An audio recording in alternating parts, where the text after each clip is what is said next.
Hello and welcome to Teach Only Love, Rising to the Challenge of Our Time with A Course in Miracles. I am Emily Bennington with the Circle of Atonement, and I'm here with Robert Perry, founder of the Circle and lead editor of the complete and annotated edition of A Course in Miracles. If you have seen our emails about this gathering, you already know that rising to the challenge of our time is far more than just a topic for this webinar, and the reason for that is clear. These are incredibly challenging times. We are still in the middle of a global pandemic. We have our own health, financial, and relationship struggles. If you're watching from the United States, as I know most of you are, we appear to be at the worst point of division since civil rights and possibly even the Civil War. And given that this is where we are, where do we turn? As spiritual seekers, it is natural for us to turn to our spiritual paths, but we need paths that offer us more than comfort and inspirational quotes and the promise that we will get everything that we want out of life. We need paths that help us to become better people. We need our spirituality to be the thing that changes us internally so that we can go out and be a genuine force for good in the world. And here at the Circle, we are taking this idea so seriously that we are centering all of our Course Companions programming next year around the theme of becoming islands of peace and beacons of love in a world that absolutely, desperately needs us to be both. That's what it means to rise to the challenge of these times. It's finding that quiet center within, and from that place, engaging the world in a way that blesses and heals. If you are not familiar with Course Companions, I am going to be telling you more about that at the end of the webinar. But just as a preview, Course Companions is our signature program where we take you through any volume of the course, section by section and lesson by lesson, with daily commentaries, weekly classes, Sunday gatherings, and so much more. You can join Course Companions any time of the year, but the benefit of joining in December is that we start the text and the workbook from the beginning every January, and so you can go through with us and a community that's all in the same place in the course together. And that does make us all more accountable, and it does also make the experience more fun throughout the year. I should also mention that if you join Course Companions, we are offering a free copy of the complete and annotated edition of A Course in Miracles as a bonus gift through the month of December. If you sign up for the annual membership, you get a hardback copy of the course and the Kindle edition. And if you sign up for a monthly membership, you get the Kindle version of the course at no charge. All the details are at coursecompanions.com. So we invite you to sign up this month. And if you want to receive your CE before January 1st, you are definitely going to want to register as soon as possible so that we can get that shipped to you in time. I think that's it for the housekeeping. Hello, Robert. Hi. So as I mentioned in my introduction, we are talking a lot about becoming beacons of love in this world. And this idea contrasts with that individualism that we value so much in our culture and that has become so rampant in our spiritual path. So just to kick us off here, where do you think that comes from? Well, I recently read a quote in the New York Times that crystallized so much for me, crystallized what I've been observing throughout the course of my life. I'm going to go ahead and share my screen here. Let's see. So you can see this quote. Okay, so this comes from Shaylin Romney Garrett and Robert Putnam, from an article called Why Did Racial Progress Stall in America? Just from a couple of weeks ago. And they say these interconnected phenomena that they've just recounted can be summarized in a single meta trend that we have come to call the I, we, I curve. An inverted U charting America's gradual climb from self-centeredness, and this is the initial I is the 1870s to 1900, to a sense of shared values, and that took place over 1900 to 1970, followed by a steep descent back into egoism over the next half century. That's 1970 to present. So they're tracking this overall cycle or curve where over decades we were 150 years ago or so um, in this I mode. Then we rose to a shared sense of we, and then for the last 50 years we've fallen back into the I mode. Yeah, and that individualism, as we were saying, when we value it so much in the wider culture, then it can't help but just wash right into the center of our spirituality, where it does seem that we've elevated it to a spiritual ideal. And what impact do you think that that's having on us? Well, I think the impact is huge. I think though that we don't realize the messages we're getting from our spiritual teachers and teachings are riding this cultural wave. Okay, we're kind of assuming they're just plugged into timeless truth, but we don't realize that these teachers, they're influenced by this cultural mood. We don't realize that they know their audience wants to hear this message because we're all soaking in it. Um, and we also don't realize that the people who are giving forth a different message have a hard time growing a large audience. And so, what we tend to hear in our spiritual teachings is we're just hearing this culture wide emphasis on individualism mirrored back to us. Yeah, and that's where we get into this place where our spirituality, we feel, is designed, like the high point of the mountaintop is that our spirituality is designed to give us what we want, right? And so Right. it seems like what we need is a new form of spirituality, one that can take us from the I to the we. And of course, the course offers that. So let's talk about why, okay? Yeah, the course, I think it is exactly the new kind of spirituality that you're talking about. We tend to see it, for those of you out there who are familiar with the Course in Miracles, we tend to see it very focused on the I, on oneself, and it is, but it's also heavily focused on others, way more than we tend to talk about it as being. It's focused on how we see them, but also how we treat them and our relationships with them and our function of healing them and helping them. All of those are major points of focus in the course that we tend to not talk about a lot in Course in Miracles circles.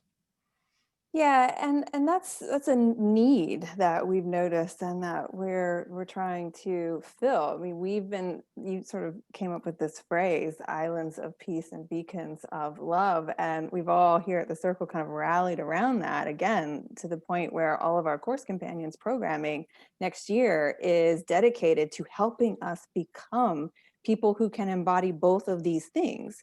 And we need to embody both of these things, right? Because if spirituality is just our search for inner peace, then it can become pretty selfish and narcissistic.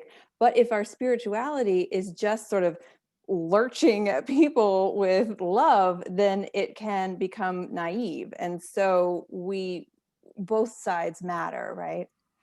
Both sides matter. Yeah. And the course heavily focuses on both sides peace for ourselves and expressing love to others. Peace and love. We need both.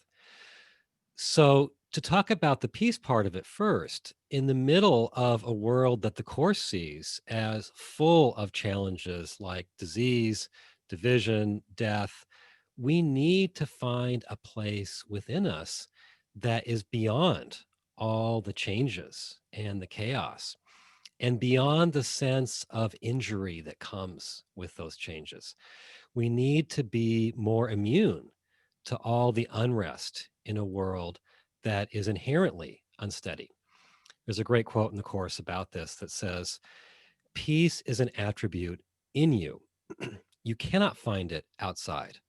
All mental illness, all mental illness is some form of external searching. Mental health is inner peace. So that's the piece the Course is talking about, which is one side of the equation. That's an extraordinary quote. All forms of mental illness in some form is external searching. That's what you said, correct? Yeah. Yeah. Wow. So mental health is inner peace. And I agree with that, obviously, but at the same time, it seems like the center of gravity in our spirituality is this search for inner peace. And we often avoid going out into the world and expressing love. Or And we this don't is a see it as part of our path. we don't see it as part of our path, but if you're a Course in Miracles student, this is a book called A Course in Miracles, and miracles are defined as expressions of love. So we need to learn how to love. Yeah. I think the thing that we're implying here, which I should just come out and say, is A Course in Miracles has been interpreted from that I vantage point that has been so dominant in our culture for the last several decades. If we were in a different time period, I think we would naturally see the we that is there in the Course and all the love that's there. So, yes, we do need to learn how to love, which I think is possibly the hardest thing of all. So it's We that individualism that's been mapped on to the Course, the individualism from our culture that's been mapped onto the Course as if that was the Course's primary message when it's only half of it, right? Exactly. And that's one of the reasons I latched onto that quote from the New York Times, because I've been feeling this in the course community since the early 80s and trying to put my finger, why are we skewing the course in this way? And I think this is why. There's just a mood in the culture. We're part of the culture. We've all soaked that up. So we do need to learn how to love. It does tend to be like our difficulties in loving seem to be practically the most resilient thing in us. We can be great at all kinds of things in life, not just normal skills, but spiritual abilities without being very good at loving. And yet, learning how to love is the key to not only so much of our happiness, is the key to having good relationships. And we're social creatures. Yeah, you and I have been talking so much this week about there's something in all of us that is that big no. That is a big, as much as we want to learn how to be loving beings, there's something in us that's very, very resistant to love. And yet, it's not only what we need to heal our personal relationships. If we are going to build a better world, we have to learn how to use our inner peace and from that place go out into the world to love, correct? Yeah, I do think this is the key to what's going on in our world these days, especially if we're in the US. We have two sides that literally hate each other. I don't think that's an exaggeration. We have family members who won't talk to each other anymore because they're on different sides. And the hate that's out there, I think it's so much of what's fueling each side. Each side's responding in part to feeling hated by the other side. And the only thing that dispels hate is love, not more hate. So that means if we're going to heal this rift in the US, and I think similar rifts exist elsewhere, we're going to have to do more than choose better policies. We're going to have to learn to actually love the people on the other side, not just in theory, but really love them. Loving the ones at a distance, loving the ones up close, and loving the ones that are under our same roof. Well, this is the kind of thing that our spiritual path is meant to help us do, but it takes a lot of work, right? This isn't the kind of love that just happens overnight, and it takes both understanding the theory of the path and actually doing the work, doing the practice. And that's, of course, what the course is designed to deliver. And you can see that in the message of the crucifixion, where Jesus's entire message of when he was crucified was teach only love. Can you talk just a little bit more about that idea? Yeah, that line, teach only love, is well known in course circles. It was the title of a best-selling book by Jerry Jampolsky back in the 80s. It's a great line. I think many of us aren't aware that it's actually drawn, as you said, from the course's discussion of the message of the crucifixion. So let's go ahead and dive into the message of that section because it's so relevant to everything we're talking about. First of all, what that section does is it applies the crucifixion of Jesus to our everyday experience. And it's not, once you see the section do that, it's not so hard to understand because it does seem like we're always getting crucified, at least in small ways, in our In big ways. relationships and big ways too. In relationships, at work, in our health, with our finances, just down the line, it seems like the world is just giving us little crucifixions and bigger ones all the time. Now, however, for us to feel crucified by the world requires two things. The first is the world's attacking behavior. And whether it's intentional attacks or just callously mistreating us, it's the same thing. The world has to be doing stuff to us. Number two is we have to be vulnerable to harm. We have to be vulnerable to what the world is doing to us. Unless both conditions are true, we don't experience being crucified. But we can't do anything about the first, right? We can't do Right. all that much about a world that is constantly attacking us, a world where we feel under assault by all those little and big things. But we can do something about the second. We can do something about feeling vulnerable to the harm and to the attacks that come at us, right? Right. And that leads to a major theme in this section. Let me go ahead and share my screen here.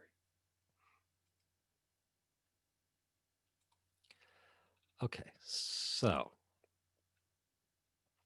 this is a quote from the section, The Message of the Crucifixion.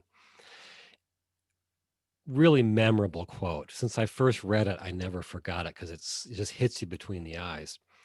He says, assault can ultimately be made only on the body. And by the way, these underlined words are underlined in the CE edition of the course, but they're underlined with a gray underline, so the underline's more subtle. We just don't know how to do that, or I guess we The can't do that with underlines this are program. assaulting you in this Yeah, slide. right. So just so you know, they're normally gray, which indicates a softer emphasis than italics. Okay, so to start over, assault can ultimately be made only on the body. There is little doubt that one body can assault another and can even destroy it, which is what happened in the crucifixion, of course. But if destruction itself is impossible, then anything that is destructible cannot be real. Now, this is part of the course's teachings about ultimate reality. This is not our normal assumptions about reality, but this is what the course teaches. Okay, so if destruction itself is impossible, then anything that is destructible cannot be real. Therefore, its destruction does not justify anger. Really extreme idea. So, yeah, if your body gets destroyed, it can be destroyed. But if it's not real, then its destruction does not justify anger. And that, according to the Course, was the basis for how Jesus reacted to his own crucifixion. Another quote from the same section. If you react as if you are persecuted, you are teaching persecution. This is not a lesson which the sons of God should want to teach if they are to realize their own salvation. Rather, teach your own perfect immunity, your own perfect immunity, which is the truth in you, and know that it cannot be assailed. So, a different way of putting the same idea. And again, the Course frames this as the basis for Jesus to pass through the crucifixion with a sense of peace, defenselessness, and forgiveness. You mentioned this is a radical teaching, and I'm glad that you used that language because presumably, if our body is destroyed or if the body of a loved one is destroyed, we would get angry. And so we've taught Teach Only Love many times. We did a whole workshop this year on the resurrection, going deeper into this idea. But every time the question always arises, what do you do if the world really does seem to be persecuting you? What do you do if you really do feel under attack or in fact are under attack? How do you apply, how do you teach only love in those moments? Well, the Course, of course, does acknowledge that the world behaves in attacking ways. It's not a kind of pie in the sky teaching that says everyone here is really nice and it's all wonderful. Um, but what it emphasizes is we don't have to feel hurt in the face of the world's attacks, which it also adds are generally much milder than Jesus's crucifixion. I mean, there are some incredibly brutal things that happen in this world, but most of our lives include milder experiences. And we've all experienced, I think, for some reason in a particular situation, not being bothered by a certain attack.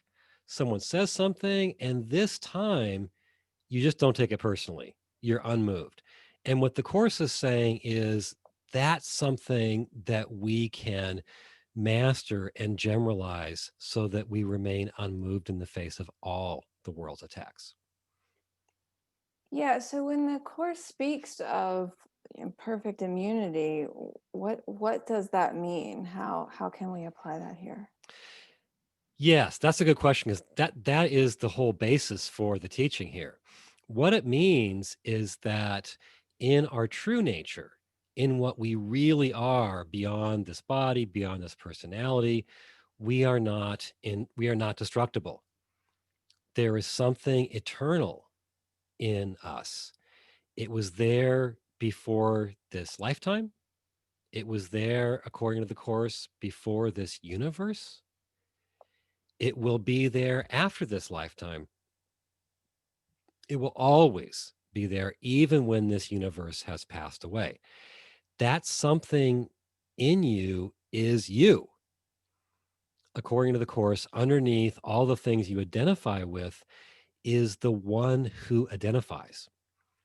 Now, we are that one, but we don't directly know ourselves. We see our body, we are aware of our personality and so on, but the one who identifies with those things does not know itself. That thing that identifies is you, and that thing is completely changeless and therefore perfectly immune. Events come and go, but it always remains the same. And that reminds me, there's this great quote from an Indian saint from the last century, Anandamayi Ma, famous saint known as like the joy-filled saint. I think that's what Yogananda called her. And she said this. Let me go ahead and share my screen here. Okay. So she said, before I came on this earth, I was the same. As a little girl, I was the same. I grew into womanhood, but still, I was the same. When the family in which I had been born made arrangements to have this body married, I was the same. And in front of you now, I am the same. Ever afterward, though the dance of creation changes around me in the hall of eternity, I shall be the same. I love that quote. Beautiful idea. It is. Yeah. Okay. So, what the Course is saying is that while everything turns, we, you could say, are the still center of the wheel that doesn't turn. But the problem is, even though we are the still center of the wheel, we identify with the outer rim of the wheel, the tread, you could say. That part of the wheel is constantly turning, constantly hitting up against the road. As a result, we experience that we experienced ourselves as spinning around, banging against the road, getting wet, hitting rocks, getting punctures, when in Turning over fact, nails. getting nails, right? I just had one taken out of my tire. When in fact, we are the still center that never turns and never touches the road. As a result, the only thing that makes us experience hurt is identifying with that which can be hurt, identifying with the outer rim.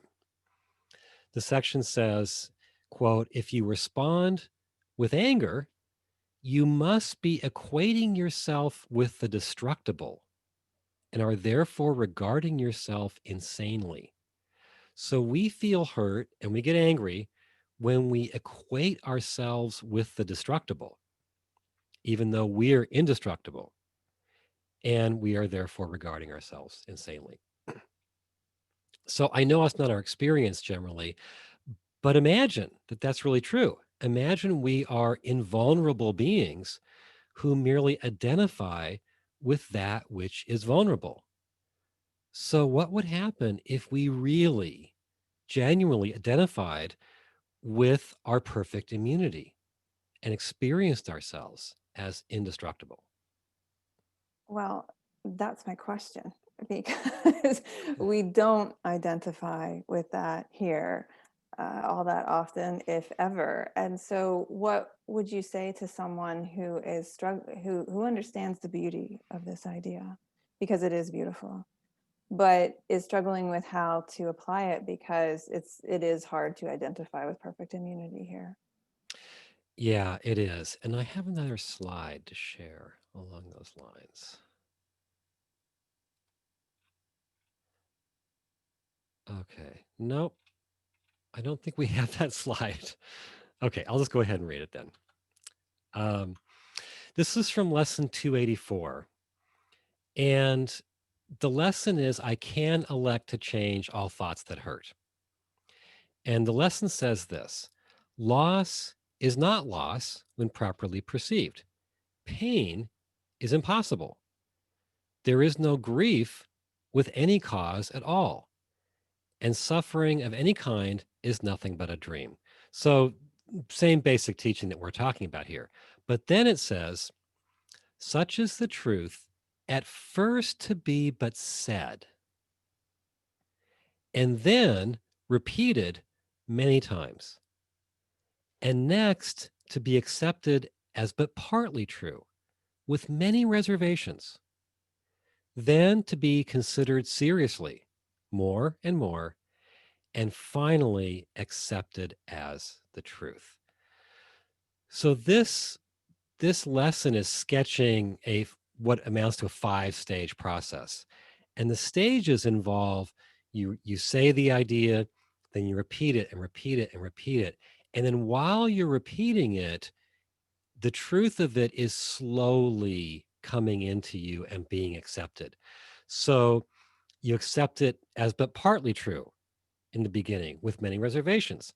Then you seriously consider it more and more. And finally, you accept it as the truth. So it's kind of a two-pronged process where you're repeating the idea over and over and over again. And as you repeat it, it's coming into you. And when the process is complete and you fully accept the idea, you experience yourself as perfectly immune. I love this lesson and this idea because it does give us a process, right? The course is accounting for the fact that we aren't just going to find ourselves at the end of the journey. We have to go through these stages of repeating slow acceptance until we can finally get there. And it reminds me a bit of what we just talked about in relation to the Christmas message, where we have to make room in our minds for the holiness to come in. And as we slowly get rid of our egoic thoughts, then the holiness in us grows. And so that's one way that we can start to identify with that changeless self in us. But what the Yeah. Course is asking us to do as we identify more and more with this changeless self in us is to go out into the world and, as we've been saying, to be a force for love.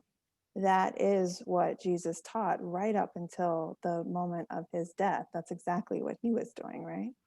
That's what he was doing. And that's what he is so known for doing. I mean, one of my favorite quotes about Jesus comes from the book of Acts in the New Testament, where, according to the book, the Apostle Peter summarized Jesus's life by saying, he went about doing good.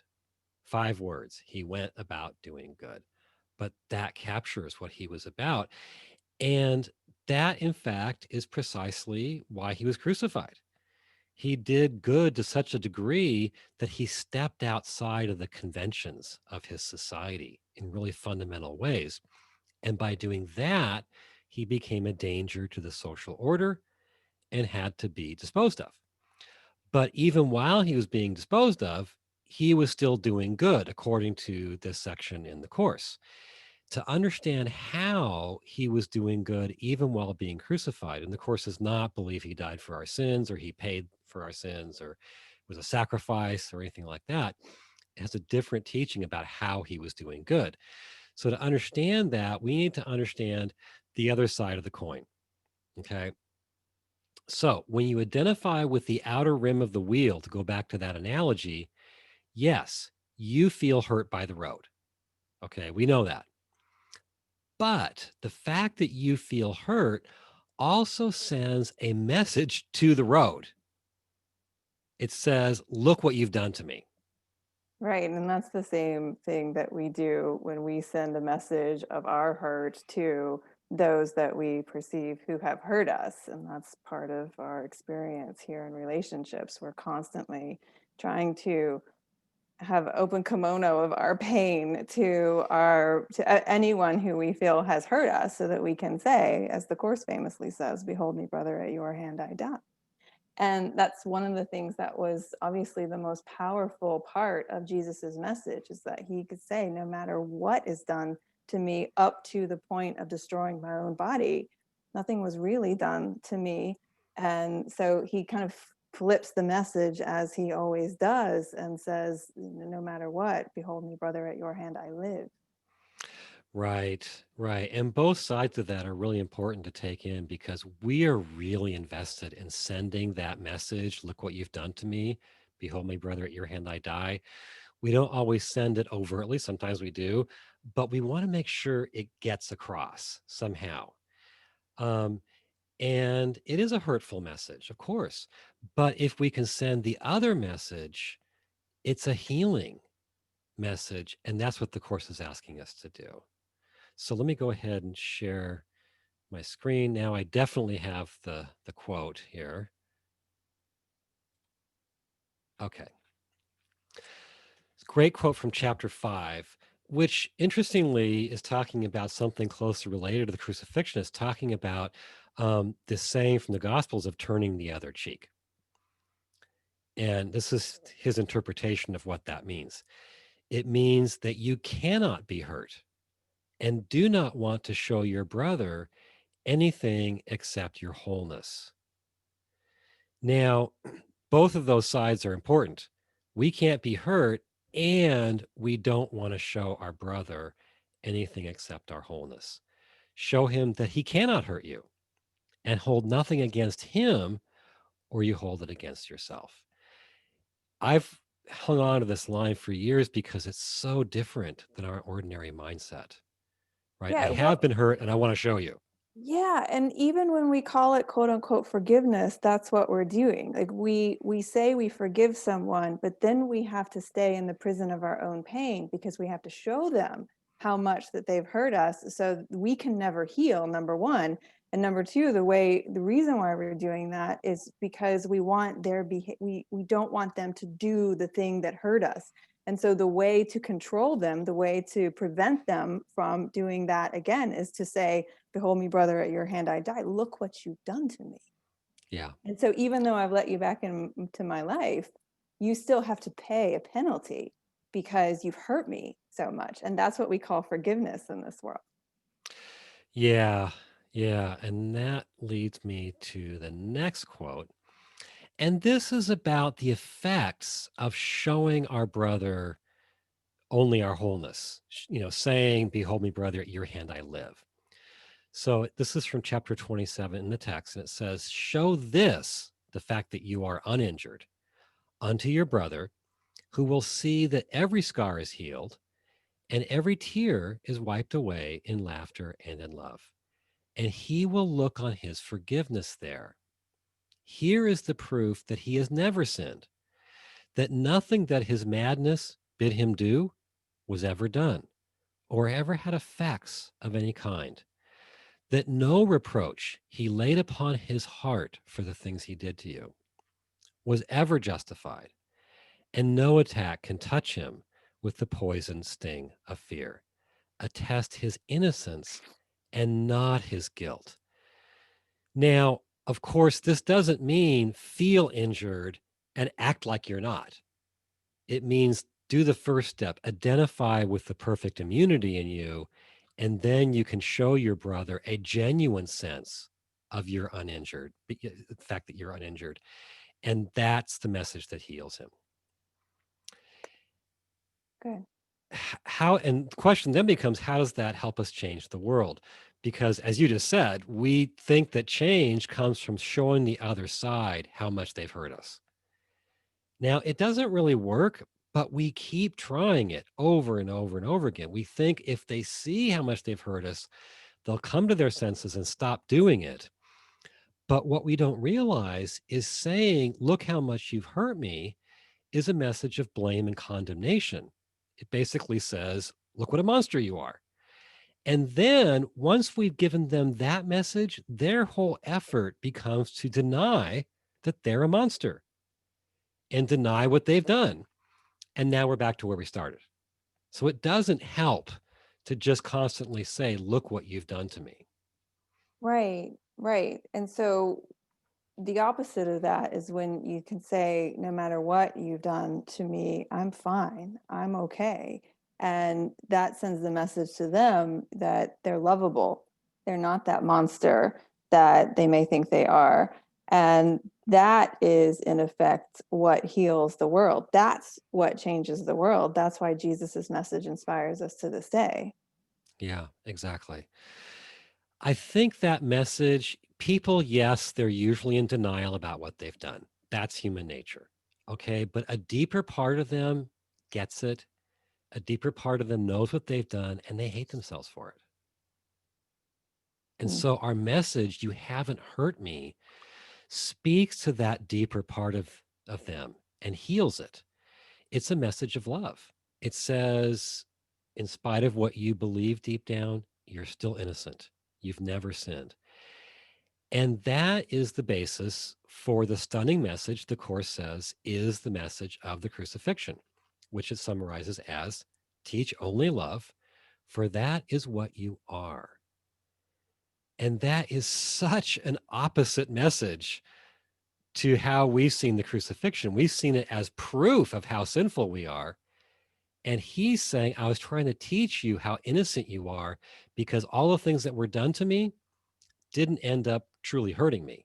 And the real proof of that was not just how his attitude on Good Friday, but the real proof was Easter Sunday. So he was trying to tell us no matter what you do to God's son, you don't really hurt him, so you're still innocent. Yeah, and that changes the whole message of the crucifixion, doesn't it? So the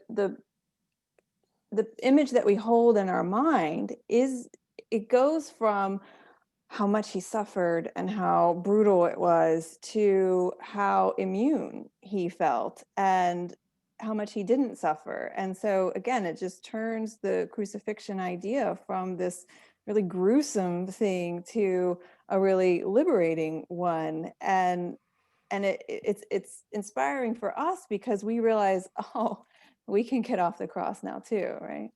Yeah, right. And I just think it's a beautiful message because before it was, look how much he suffered, look at how sinful you are, right? Behold me, brother, ere and I die, literally. And now it's, look at the fact that he didn't suffer, look how innocent you are. And that becomes the message we can take into our little crucifixions, right? I'm immune, and my immunity can show you that you're still innocent. And for our purposes in this webinar, this message does something else that's important.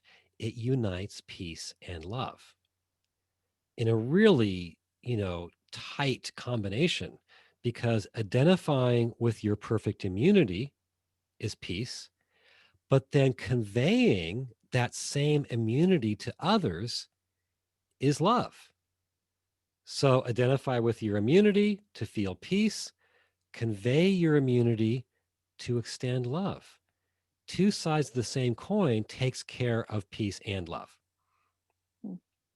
And I think that we can have some sense of what this would mean to our lives if we really embrace this. Imagine being this kind of a person so that no matter what the world threw at us, we identified with our perfect immunity, with the eternal in us.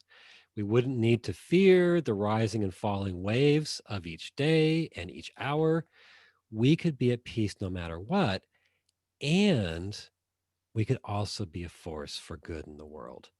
We could tell people, I'm okay, I'm not hurt. That lets them off the hook. It tells them they're forgiven, it heals them, and it takes the air out of the hate in the world. Mm.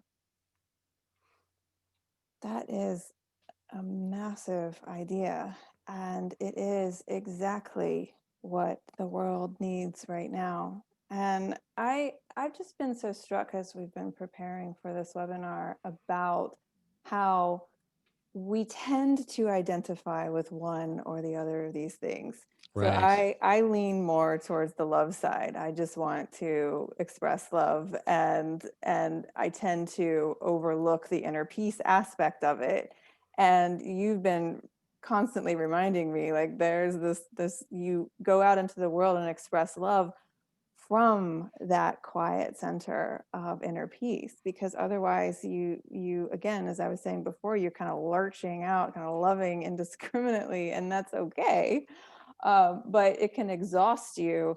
And if you're not doing it from a place of peace, then what you discover is that you start to get resentful about it. I'm loving you and you're not loving me back, and or you're out there being an angry peace activist, right? Like you're angry with your Exactly. spirituality. And so the point is that you need both of them. And as I was saying before, if you lean too much on the peace side, then you're just in the corner on your cushion, not helping a world that desperately needs you to get involved. And Right. so both of these things together feel incredibly important. And I'm just really excited to be centering the Course Companions programming around it. Yeah. I mean, peace by itself, as much as we want it, by itself it can get callous, right? Mm, The world can burn, but I'm at peace.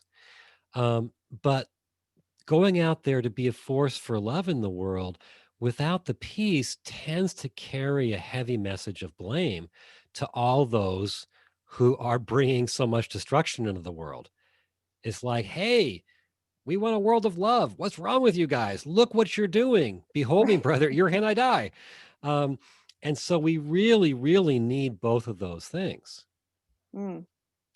Well, we are coming to the end of our time. I know we've got some questions in the chat. I definitely want to make sure that we have time for those, but I know you have an exercise. So would you Yes. like to do that Yeah. before we get to the chat? Yeah. Let's do that. Okay. So it'll help if you close your eyes here.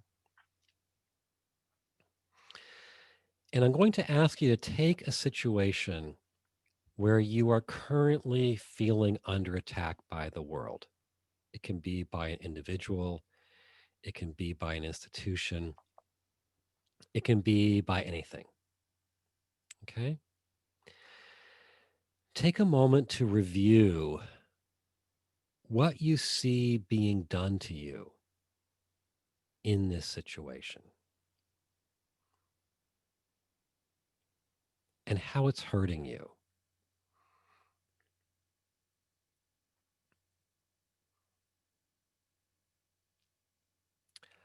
Are you afraid of what might happen to your body? If so, say to yourself, I must be equating myself with the destructible, and am therefore regarding myself insanely.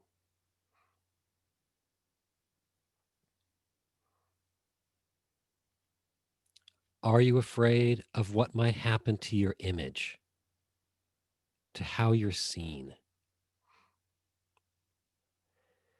Say to yourself again, I must be equating myself with the destructible,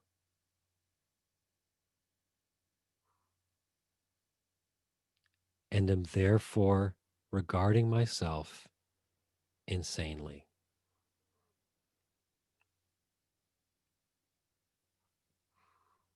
You might want to add, I am not an image.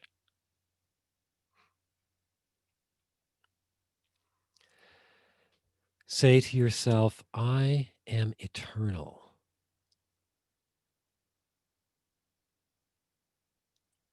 Really try to let that in. Realize that the essential you has never changed. It was the same before this life. It has remained the same throughout this life. And it will still be the same after this life is over. So say to yourself, I am perfectly immune to this situation and every situation.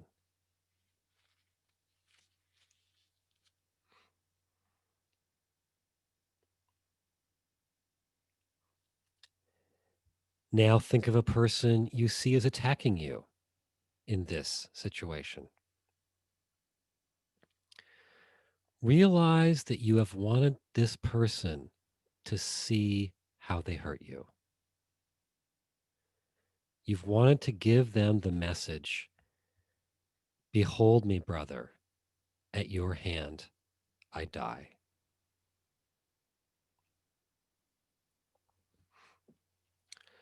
But now realize and repeat to yourself, I cannot be hurt,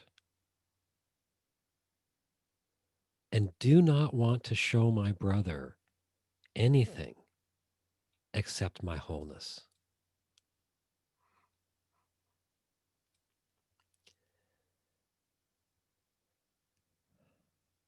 It's not that you're forcing yourself to not feel hurt.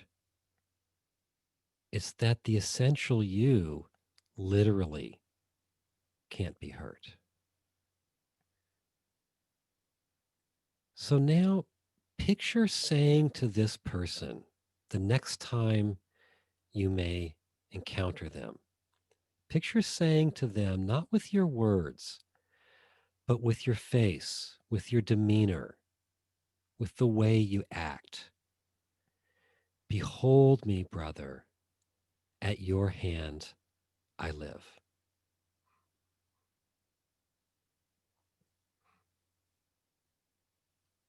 Picture that message kind of exuding from your pores. Behold me, brother, at your hand I live. Just keep saying that in your mind as you picture yourself interacting with them.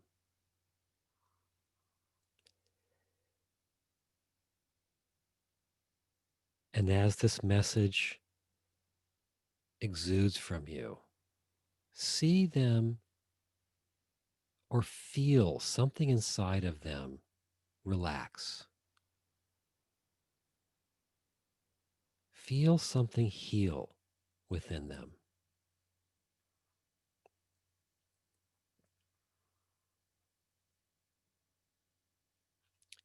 And as that healing takes place inside them, feel yourself being healed.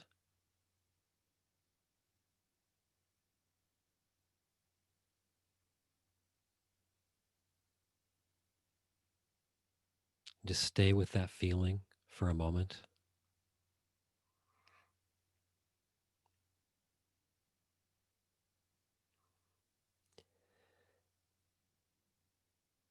And you can open your eyes when you're ready.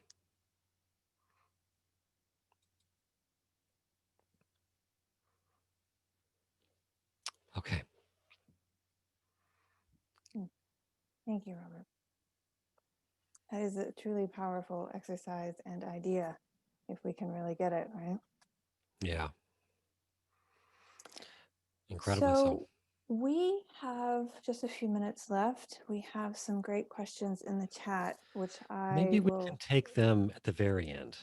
Yeah, that's what I was about to say. Okay. If you don't mind putting up the last 3 slides, Right. I would like to um, talk a little bit about Course Companions for those of you who are joining us who may not be in the program. So if the concepts that we are talking about today resonate with you, we do hope that you will go into the course more deeply with us next year through our Course Companions community. As I mentioned at the top of the webinar, we are dedicating all of our programming next year to this idea of being islands of peace and beacons of love in this world that truly does need us to be both. So if you would like to join us and recommit or begin your course practice in the new year, we would love to support you. And before we get to the chat and close for today, I would like to take just a couple minutes to go over the benefits of being a member of the program. So Robert, if you could go to the next slide.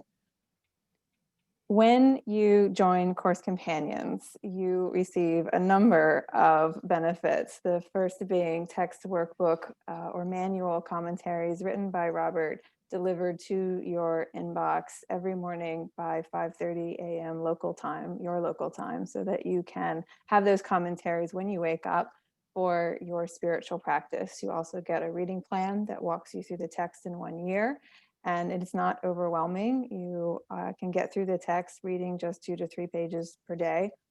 When you join Course Companions, you have access to a truly beautiful membership site where all of the commentaries, all of the class recordings, all of the handouts are stored in one place. So you never know, you're never unsure where to find them. They're always there for you. You also receive weekly text and workbook classes that are led by Robert and I. We lead the text classes. We're so blessed to have Marianne Buchowski, who is leading the workbook classes next year. The text classes will be on Wednesdays at 11 a.m. and the workbook classes will be on Thursdays at 11 a.m. in 2021. As a member of Course Companions, you also have access to a private Facebook group where you can interact with Course Companions in a loving and safe space. And this year, we added Sunday gatherings, and those next to the commentaries have become our most popular part of Course Companions. And in the Sunday gatherings, we join together for course-based prayer, practice, meditation, Helen's poems, and sometimes we'll get to discussion. The And music. gatherings and music from Netta Boyne. We're so blessed to have Netta joining us mostly every time. And Yeah. our Sunday gatherings are held the second and the fourth Sunday of every month at 11 a.m. Eastern. So, And we're Fridays, starting the new year, we're continuing with chapters 2 and 3 in the Song of Prayer. That's right. Yes. For those of you who are already in the program, you know that we've started the supplements. So Robert has written commentaries on chapter 1 of Song of Prayer, and we'll be going into the forgiveness and the healing parts of Song of Prayer beginning January 8th. So all of that is included in Course Companions. Again, if you're not a member, it's $19.99 per month or $199 per year. If you do the annual, you get 2 months for free. So if you would like to become a member of Course Companions, just visit coursecompanions.com. And once again, can you go to the next slide, Robert? If you join in the month of December, we are offering a free copy of the complete and annotated edition of A Course in Miracles as our bonus gift to you at no extra charge. If you sign up for the annual, you'll get the hardback and the Kindle edition of the CE. And if you sign up for the monthly membership, you'll get the Kindle version of the course at no extra charge. So again, you can register at coursecompanions.com. And I should also note that no one is turned away from Circle programming for an inability to pay. So if you need if you'd like to join us and you need information on full or partial scholarships, those are available. So just email support@coursecompanions.com and we will be more than happy to help you. And many take us up on that. Yes, many take us up on that. And one thing that I've noticed is that sometimes people will write in and say, I was embarrassed or I didn't want to ask for it. Please, if you would like to join us, just write, and there's no questions asked. We will be happy to give you a scholarship. So, Robert, if you would take the slides off and I will get to the questions. We have some good ones here. Okay. So in the time, well, we only have just a few minutes, so we'll have to Yeah. do a bit of a speed round here. Okay. Esther is saying, having worked in a psychiatric facility, I am wondering about the statement that all mental illness is a search for peace. Can you speak to that briefly? Well, the course has its own views on mental health and mental illness. I think that are very different than the psychological and psychiatric professions would have. Um, but part of that view is is that mental illness involves thinking you're lacking within. There's some kind of hole inside of you, the lack, and you have to fill it with things from the world out there. There's a lengthy discussion of that in chapters 29 and 30 in the text, the discussion of idols, things outside of us we think can save us. But one of the main uh, themes in the idols discussion is that the whole system in which I'm going to fill the lack within with things from outside is designed to fail. It's not that it fails inadvertently, it fails by design. And so it's essentially a sick state of mind. Okay. Some of you are asking about questions about joining Course Companions and how to get your commentaries if you're already for next year, if you're already a member. And just so you know, if you have any questions that need immediate answers, you can write to support@coursecompanions.com. We just don't have the time I don't have the space here to answer them all, but I want to make sure that your questions get answered. So if you have them, please feel free to send them. And Cindy's very responsive. Right. So just a couple more questions, and I hate that we can't get to all of the ones that we have, and I even see that we have some hands raised, so we will have to go here in a second. But Diane asked a question that we get quite often when we present this material, and she says, "I love this idea, but I am really struggling with how to apply it to an abusive relationship. I can't keep this person in my life because my body isn't safe, and I can't have a conversation with him about it either. In my mind and my heart, I love him. I send him love all the time. And I know that my real self is safe. Is that enough?" And I really want you to address that specifically, Robert. Yeah. I mean, issues about what to do in a relationship are not settled by these principles. You need an extra thing, which is you have to appeal to the Holy Spirit for guidance. And in my experience, the Holy Spirit will give very pragmatic guidance. So my expectation is the Holy Spirit would probably say, yes, You need to be away from that person and keep practicing, keep seeing, I mean, exactly what she said. Keep seeing that person, for who he really is. Uh, but I would be shocked if the Holy Spirit said, "Yes, stay there and be in physical danger." So these principles don't settle what you should do. What you should do has to be settled separately by guidance.